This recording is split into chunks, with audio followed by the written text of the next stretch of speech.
नमस्कार मित्रों और मेरे प्रिय छात्रों, बटरफ्लाई स्टडी चैनल में आप सभी का स्वागत है। आज हम कक्षा 8वीं के गणित विषय के क्षेत्रफल पाठ का प्रश्न संग्रह 15.4 में जो दिए गए प्रश्न हैं उनको हम हल करेंगे। कुछ हम अभी तक हमने क्या सीखा वो हम देखेंगे। मैंने समझा, पहले हमने 15.1 में समांतर चतुर्भुज का क्षेत्रफल ज्ञात किया। उसका सूत्र है आधार गुणे ऊंचाई। इसके बाद समचतुर्भुज का क्षेत्रफल 1/2 गुणे विकर्णों की लंबाइयों का गुणनफल। उसके बाद हमने सीखा 15.3 में 1/2 गुणे समांतर भुजाओं की लंबाइयों का योगफल गुणे ऊंचाई। इसके पश्चात अब हम देखेंगे त्रिभुज ABC की भुजाओं की लंबाइयां यदि ABC हो तो त्रिभुज का क्षेत्रफल। यहाँ पर ये समकोण त्रिभुज नहीं है, इसमें त्रिभुज की तीनों भुजाओं की लंबाइयां दी गई हैं। उस आधार पर अगर त्रिभुज की तीनों भुजाओं की लंबाई दी गई है तो हमें इस सूत्र के अनुसार करणी में यस ऋण A, यस ऋण B, यस ऋण C, यस का होता है तीनों भुजाओं की लंबाइयों का योगफल बटे 2। ये होता है अर्ध परिमिति, इसको बोलते हैं यस यानी अर्ध परिमिति। तो शुरुआत करते हैं प्रश्न संग्रह 15.4। पहला प्रश्न है, किसी त्रिभुज की भुजाएं 45 सेंटीमीटर, 39 सेंटीमीटर तथा 42 सेंटीमीटर हो तो उस त्रिभुज का क्षेत्रफल ज्ञात कीजिए। यहाँ पर त्रिभुज की तीनों भुजाएं दी हुई हैं। अब उसमें से 45 को A मान लीजिए, 39 सेंटीमीटर को B और 42 सेंटीमीटर को C। और सबसे पहले यस हमको ज्ञात करना है। उसके बाद इस सूत्र पर इसका जो मूल्य है सूत्र पर उसको लागू करेंगे और फिर प्रश्न को हल करेंगे। यहाँ देखिए प्रश्न दिया गया है, त्रिभुज की तीनों भुजाओं की लंबाई दी गई है। अब उसकी अर्ध परिमिति यानी यस ज्ञात करना है। A + B + C बटा 2, 45 धन 39 धन 42 बटे 2, जोड़ने पर 126, 126 में 2 का भाग दिया, 63 हुआ। यस बराबर 63। तो त्रिभुज का क्षेत्रफल का ये सूत्र है, इसमें तीनों भुजाएं दी गई हैं। यस ऋण A, यस ऋण B, यस ऋण C। तो करड़ी में 63, 63 ऋण 45, 63 ऋण 39, 63 ऋण 42 घटाने पर 63 में से 45 घटाया तो 18, 63 में से 39 घटाया तो 24, 63 में से 42 घटाया तो 21। अब इन सभी संख्याओं का गुणनखंड ज्ञात करेंगे। 63 का 3 × 9 7 63, 18 का 2 × 6 3 18, 24 का 2 दूनी 4 दूनी 8 3 24, 21 का 3 × 7। अब इसको सब जो जितने भी 3 है उस सबको एक साथ में लिख लेंगे। कितने 3 है? 1 2 3 4 5 6। तो जितनी बार 6 3 है तो 6 3 को एक साथ, कितनी बार 2 है 2 को उतनी बार लिख लेंगे, और कितनी बार 7 है उसको लिख लेंगे। फिर इसको जोड़ी में लिख लेंगे। जोड़ी लगाने के बाद एक बार लिखेंगे।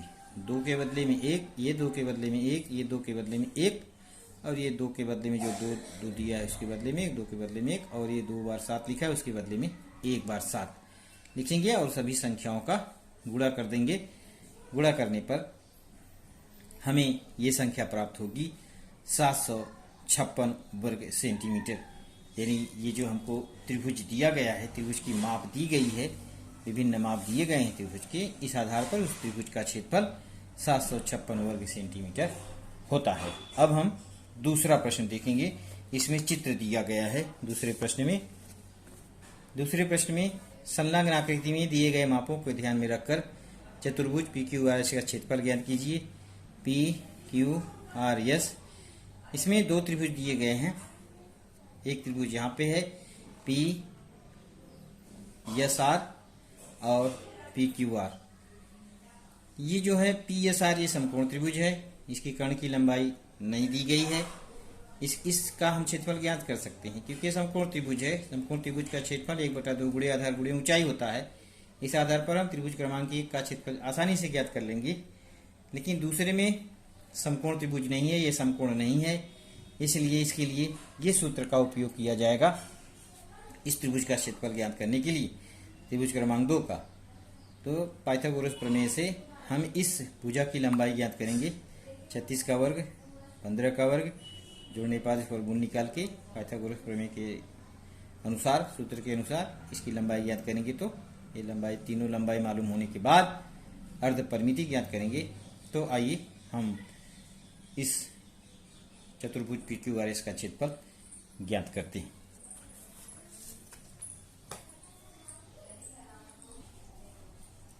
चतुर्भुज PQRS का क्षेत्रफल बराबर त्रिभुज PSR धन त्रिभुज PQR, जो दो त्रिभुज दिए गए हैं।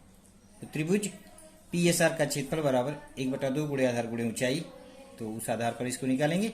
15 गुणे 36, 1/2 गुणे 15 गुणे 36, इसको करने पर 270 वर्ग सेंटीमीटर होता है इसका।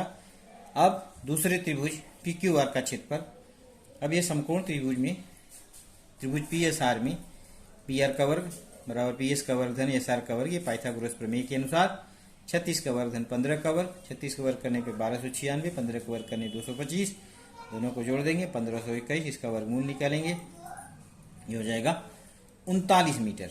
मानी जो जिस भुजा की लंबाई हमें मालूम नहीं थी उसकी लंबाई है 39 मीटर। अब त्रिभुज PQR में A बराबर 25, B बराबर 39 और C बराबर 56, ये हमको मालूम नहीं था, ये हमने अभी ज्ञात किया है पाइथागोरस प्रमेय के हिसाब से। त्रिभुज की अर्ध परिमिति ज्ञात करेंगे। 25 धन 39 धन 56/2, 120, 120/2, यश बराबर हो गया 60। अब वो सूत्र लगाएंगे। PQ, त्रिभुज PQR का क्षेत्रफल यश, यश ऋण A, यश ऋण B, यश ऋण C 60 है। 60 में से 60 गुणे 60 ऋण 25, 60 ऋण 39, 60 ऋण 56, फिर करड़ी में 60 गुणे 35 गुणे 21 गुणे 4। अब आगे देखते हैं इसको कैसे करना है। यही सवाल आगे हमने कैरी फॉरवर्ड किया है, आगे लाए हैं इसको। अब ये देखिए 60 गुणे 35 गुणे 21 गुणे 4। अब इन सबका गुणनखंड निकालेंगे। तो 2 दूनी 4, 3 12 25 60, 60 का हो गया। 35 का 3 7 गुणे 5, 5 गुणे 7, 7 25 35, 21 का 3 गुणे 7, 7 3 21, 4 का 2 दूनी 4। अब जितनी भी बार 2 है उसको एक साथ में लिख लो। 2 बार 2 है, 2 बार 2 है, यहाँ पे 4 बार है, तो जोड़ी लगाने के बाद अब ये 2 बार ये 7 है, और 2 बार 5 है, 2 बार 3 है, तो और ये 2 बार 4 बार है। 2 2 गुणे 3 गुणे 5 गुणे 7, इसका गुणा करने पर 420 वर्ग मीटर होता है। अब दोनों को जोड़ देंगे, दोनों त्रिभुजों को। चतुर्भुज PQR का क्षेत्रफल बराबर त्रिभुज PSR का क्षेत्रफल धन त्रिभुज PQR का क्षेत्रफल बराबर 270 धन 420 और 690 वर्ग मीटर। तो इसका उत्तर हो गया चतुर्भुज PQR का क्षेत्रफल बराबर 690 वर्ग मीटर है। इस प्रसंग्रह का तीसरा प्रश्न हम देखेंगे। तीसरा प्रश्न कैसे हल करना है। संलग्न आकृति में कुछ माप दिखाए गए हैं, इसके आधार पर चतुर्भुज ABCD का क्षेत्रफल ज्ञात कीजिए। अब ये देखिए, ये समकोण त्रिभुज है। तो समकोण त्रिभुज बराबर 1/2 गुणे आधार गुणे ऊंचाई। इसकी लंबाई दी गई है 60 मीटर, इसकी लंबाई और इसकी ऊंचाई दी है। यहाँ पे ऊंचाई भी दी है, लंबाई भी दी है, तो इस आधार पर हम इसको भी ज्ञात कर सकते हैं। आइए देखते हैं तीसरा प्रश्न कैसे हल करना है। तीसरा प्रश्न है चतुर्भुज ABCD। चतुर्भुज ABCD का क्षेत्रफल बराबर त्रिभुज ABD का क्षेत्रफल धन त्रिभुज BDC का क्षेत्रफल। त्रिभुज ABD का क्षेत्रफल बराबर 1/2 गुणे आधार गुणे ऊंचाई, 1/2 गुणे 40 गुणे 9, तो काटेंगे तो 20, 20 गुणे 9 180 वर्ग सेंटीमीटर। त्रिभुज BDC का क्षेत्रफल बराबर 1/2 गुणे आधार गुणे ऊंचाई, 1/2 गुणे 30 गुणे 13, यहाँ पे कट गया ये, तो 30 और 13 का गुणा करेंगे, 13 39, 390 वर्ग सेंटीमीटर। त्रिभुज BDC का क्षेत्रफल हो गया। त्रिभुज ABCD का क्षेत्रफल बराबर ABD का क्षेत्रफल धन BDC का क्षेत्रफल। 180 और 390 दोनों को जोड़ दिया, 9 8 17, 3 1 4 1 5, 570 वर्ग सेंटीमीटर। इसका उत्तर हुआ चतुर्भुज ABCD का क्षेत्रफल बराबर 570 वर्ग सेंटीमीटर। इस प्रकार से हमारा ये प्रश्नग्रह क्रमांक 15.4 के तीनों प्रश्न का हमने हल किया। धन्यवाद।